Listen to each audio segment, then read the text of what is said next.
condylomes, tu connais? Les risques? Comment ça se soigne? Est-ce que c'est grave? Les condylomes. Imagine un invité indésirable qui arrive à se faufiler discrètement dans ta fête. Il sait qu'il n'est pas le bienvenu. Il danse, il boit, il mange, il s'amuse encore plus que tes invités. Et surtout, il ne veut pas partir. Les condylomes, ce sont des excroissances cutanées, causées par le virus du papillome humain. Je n'apprécie pas vraiment les acronymes, mais si ça t'intéresse, il s'agit du VPH.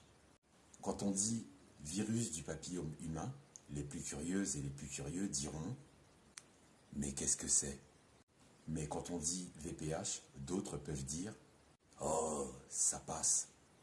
Les condylomes apparaissent souvent dans des zones délicates, comme dans les parties génitales ou l'anus, et peuvent ressembler à des petites verrues.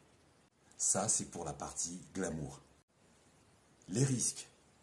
Les condylomes ne sont généralement pas dangereux, mais ils peuvent être un peu gênants et parfois douloureux. En plus, certains types de virus du papillome humain peuvent être associés à des cancers. Donc, il vaut mieux ne pas les ignorer. Pense-y comme à une alarme qui sonne. Mieux vaut vérifier ce qui s'y passe. Mais comment les soigner? Pour les soigner, il existe plusieurs options.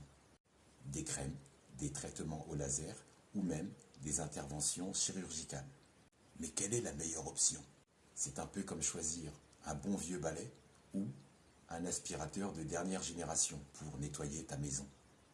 Chacun a ses avantages, mais ça n'exclut pas le fait que tu puisses prendre un rendez-vous avec un professionnel de la santé sérieux et investi et qui aurait la motivation de te suivre avec attention pour choisir la méthode qui te convienne le mieux. On m'a dit qu'avec l'ail, on peut en guérir. Oui, bien sûr, si tu considères que l'ail est un super-héros. Soyons lucides.